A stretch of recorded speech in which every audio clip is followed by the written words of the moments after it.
wabarakatuh. Waalaikumsalam warahmatullahi wabarakatuh. Baiklah anak-anak, sebelum kita memulai proses pembelajaran kita hari ini, adalah baiknya kita berdoa menurut kepercayaan masing-masing. Kita tolong kepada ketua kelas mengunjungi teman-temannya untuk berdoa. Berdoa dimulai.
Selanjutnya Ibu akan terlebih dahulu mengabsen kehadiran kalian.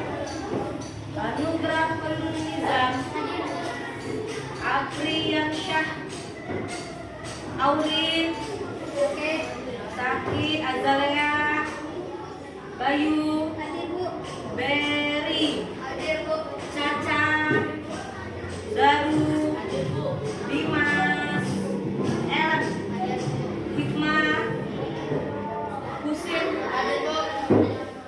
Wanda, Margaret, Mutia, Gita, Nadia, Naila, Rangga, Rizky, Yurika, Zaki, Zaskia. Jadi yang tidak hadir ada Auri. Yang lainnya untuk lebih semangat lagi hadir di dalam kelas, terkecuali sakit. Karena kenapa? Kalau kita hadir semua dalam proses belajar di kelas, ilmu kita semakin bertambah. Selanjutnya Ibu akan mengulas terlebih dahulu materi kita terlebih minggu lalu, yaitu tentang tumbuhan itu sebagai sumber kehidupan bagi manusia. Masih ingat ya bahwa minggu lalu kita belajar tentang tumbuhan. Sebelum memulai proses pembelajaran, Ibu akan menyampaikan terlebih dahulu tujuan pembelajaran kita pada hari ini. Pertama, kalian nanti bisa mencari ide-ide pokok dalam satu paragraf. Yang kedua, nanti kalian bisa membedakan perkembangbiakan hewan secara generatif. Ada ovovivipar, vivipar, apalagi satunya? Iya, ada ovovivipar. Kemudian terakhir nanti kalian bisa membandingkan kegiatan-kegiatan perekonomian di Asia Tenggara. Hari ini yaitu tentang ide pokok. Sebelumnya Ibu bertanya dulu. Ada yang tahu ide pokok itu apa? Ada yang tahu ide pokok itu apa? Tahu Ibu akan menjelaskannya terlebih dahulu. Jadi ide pokok dalam suatu paragraf itu adalah gagasan utama atau topik dalam paragraf atau bacaan. Gagasan utama atau topik dalam suatu paragraf atau bacaan. Nah, untuk mencari ide pokok dalam suatu paragraf itu ada langkah-langkahnya. Apa saja? Satu, kita terlebih dahulu harus membaca secara seksama paragrafnya. Baca dulu paragrafnya secara detail. Kemudian yang kedua, kita cari kalimat utamanya mana. Biasanya kalimat utama itu terletak di awal paragraf, di akhir paragraf, atau di tengah. Tapi di tengah paragraf ini jarang ditemukan. Nanti yang ketiga, baru kita bisa mendapatkan ide pokoknya. Sebagai contoh, dengarkan ibu membaca suatu paragraf ini. Kalian juga bisa baca di buku kalian masing-masing. Coba lihat di paragraf pertamanya. Dengarkan ibu membacanya. Setiap hewan memiliki kemampuan berkembang biak. Dengan berkembang biak, hewan dapat melestarikan jenisnya.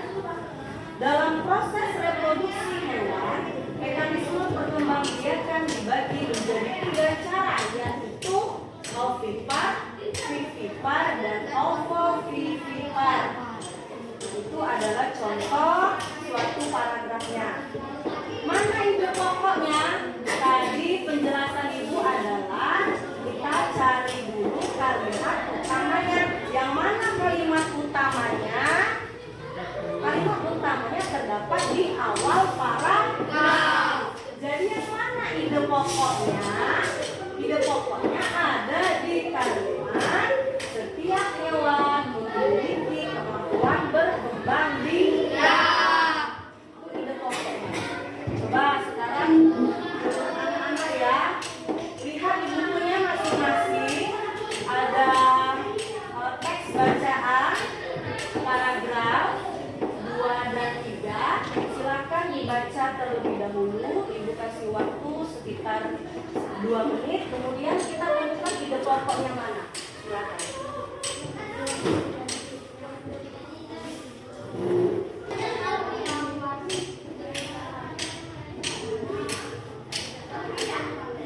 Ya. Anak-anak ada yang mau menjawab? Yang mana ide pokok dari suatu paragraf ada di buku kalian? Silakan, Azalea.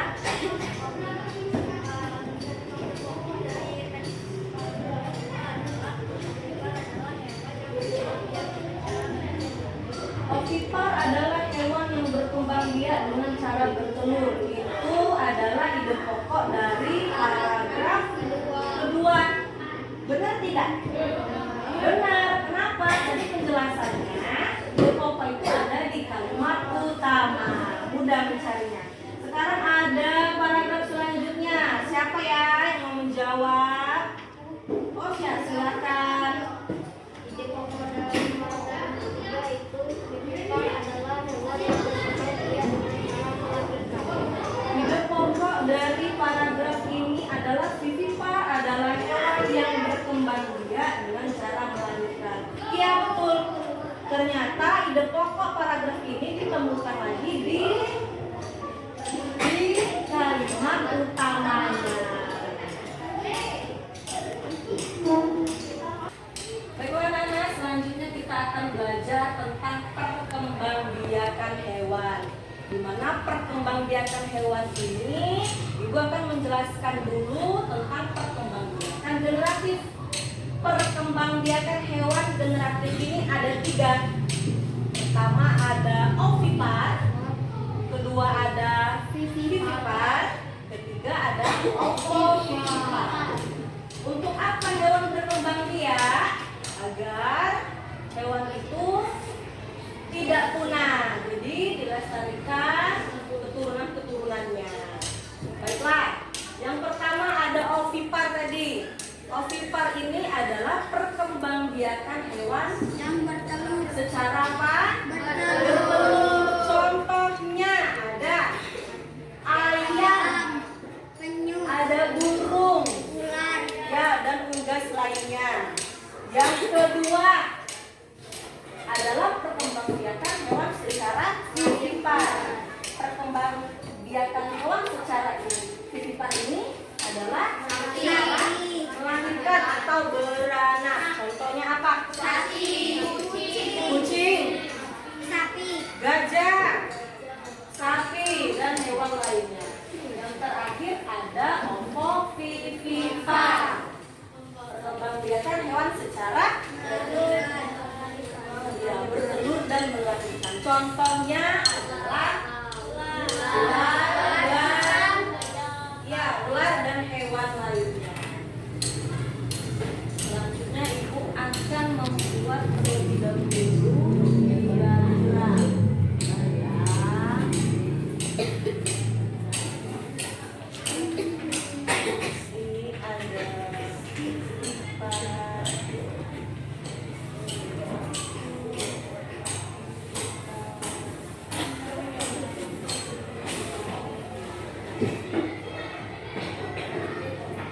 kita mengisi diagram Venn ini. Sebelum kita menjawab diagram Venn ini, anak-anak coba kita buat 4 kelompok. Ini kelompok pertama, kelompok 2, 3, dan 4. Silakan buat kelompoknya masing-masing. 4 kelompok.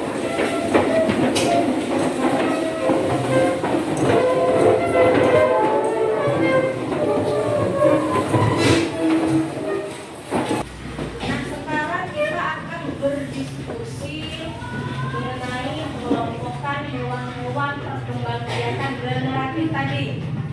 Sekarang coba anak-anak lihat di bukunya gambar-gambar pada halaman 64. Silakan dilihat, ada gambar-gambar hewan di bukunya di halaman 64. Berbagai macam hewan. Silakan berdiskusi sama temennya. Kelompokkan mana hewan yang ovipar, berkembang biak vivipar, dan ovovivipar.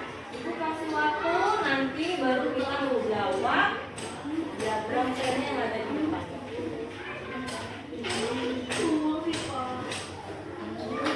Silakan berdiskusi sama temannya mana hewan yang berkembang biak dengan bertelur, melahirkan, dan bertelur melahirkan.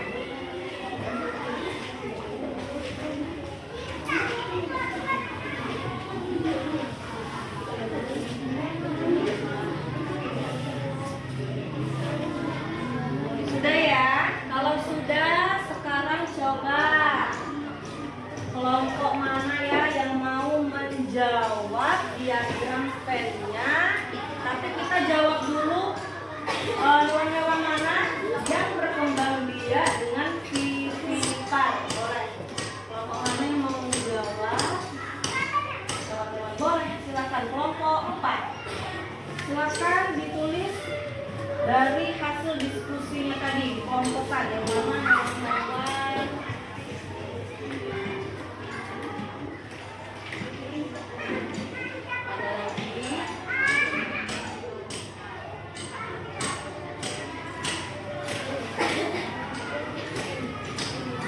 Dan ini tidak ada lagi, kalau tidak ada lagi, kembali ke tempat duduknya.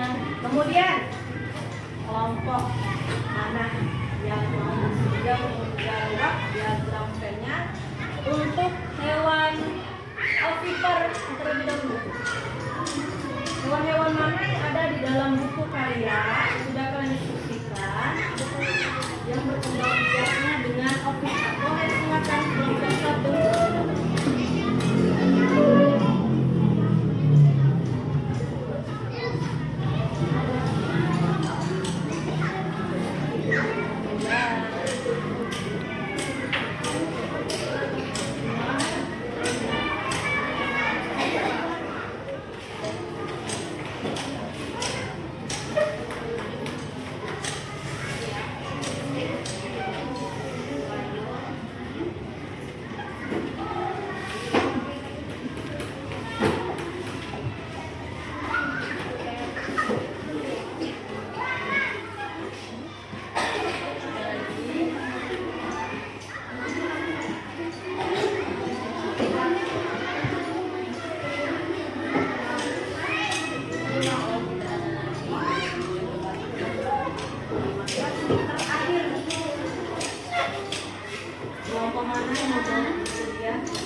kita lihat terlebih dahulu ya. Ternyata kelompok 1, kelompok 2, dan kelompok 4 yang maju ke depan barusan ya.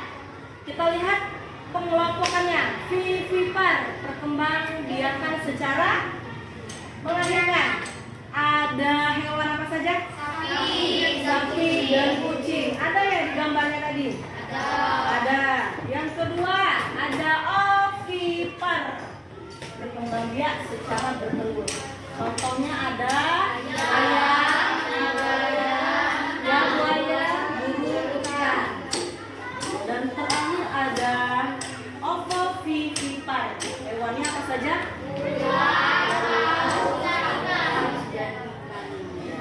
Ternyata anak-anak sudah bisa mengelompokkan hewan-hewan mana saja yang berkembang biak secara generasi.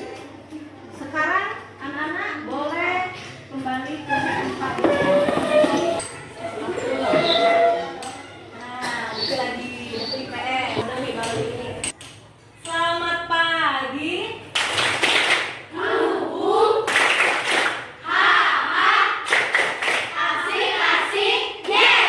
Yesnya boleh teriak biar tambah semangat untuk belajar pembelajaran berikutnya. Sekarang ibu punya games. Nama gamesnya adalah games konsentrasi. Jadi yang harus dilakukan anak-anak adalah cukup mendengarkan apa yang dikatakan. Karena tadi nama gamesnya apa? Konsentrasi. Yang belum konsentrasi artinya masih baru terasi. Sekarang kita mulai ya. Coba anak berdiri dulu.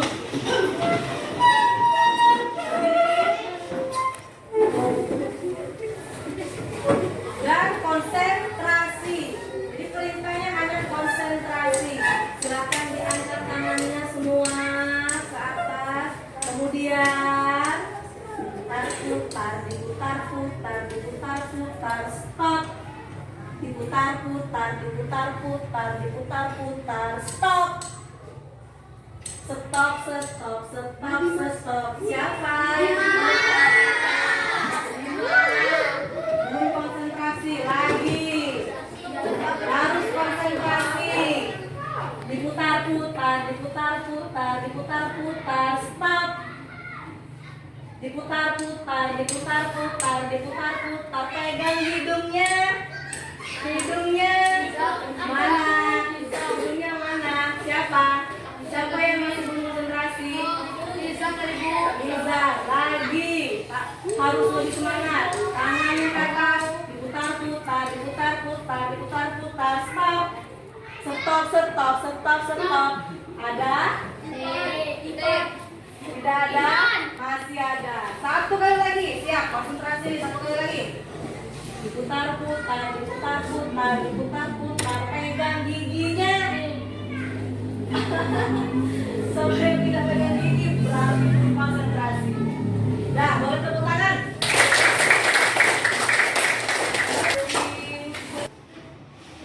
Selanjutnya kita akan belajar tentang potensi ekonomi di Asia Tenggara.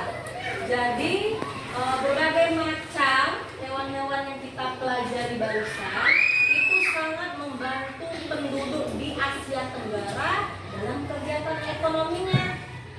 Namun di Asia Tenggara itu memiliki berbagai macam perbedaan dari kegiatan ekonominya disesuaikan dengan kondisi geografisnya.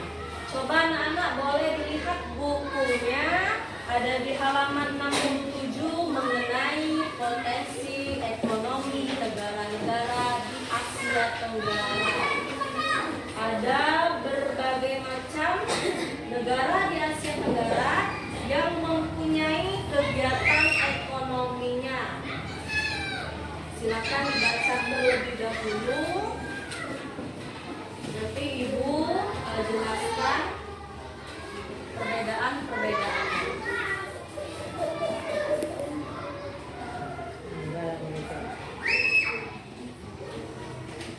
Oke, setelah kalian baca mengenai negara di Asia Tenggara berdasarkan kondisi geografisnya, ternyata kegiatan juga.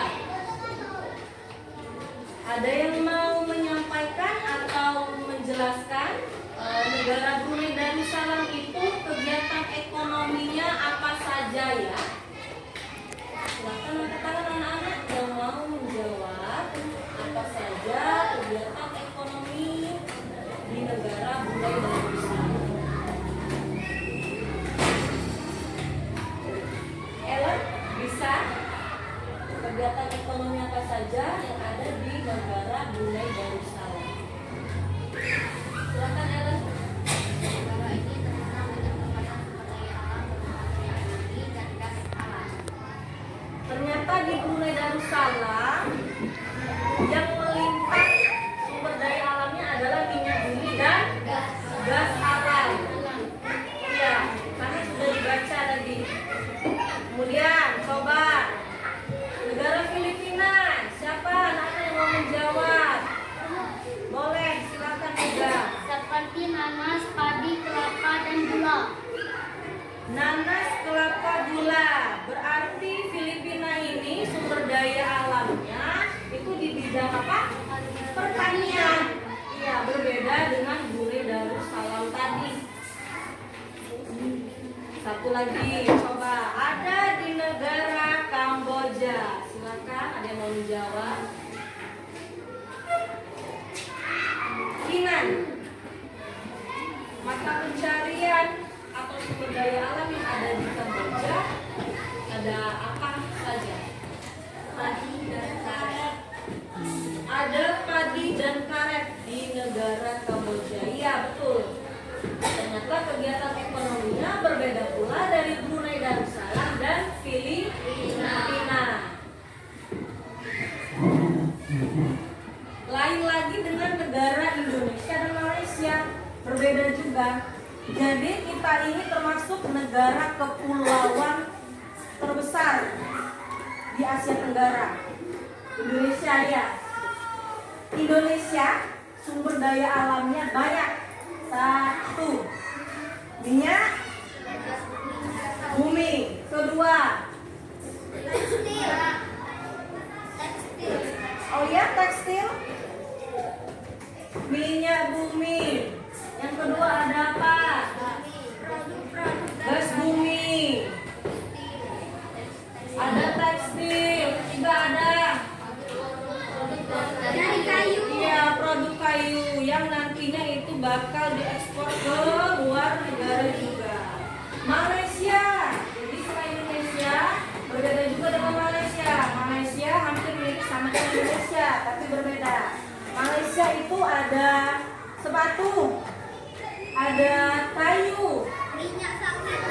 minyak sawit, karet, tekstil, hampir sama tapi berbeda.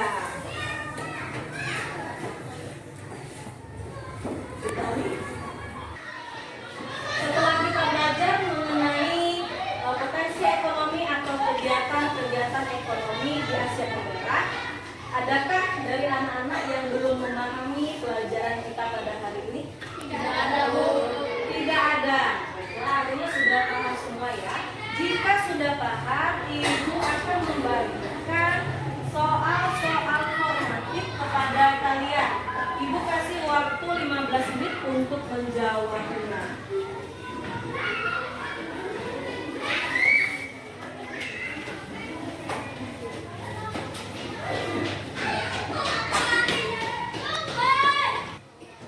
Sebelum kita mengakhiri proses pembelajaran kita hari ini, Ibu akan menyimpulkan terlebih dahulu pelajaran kita hari ini.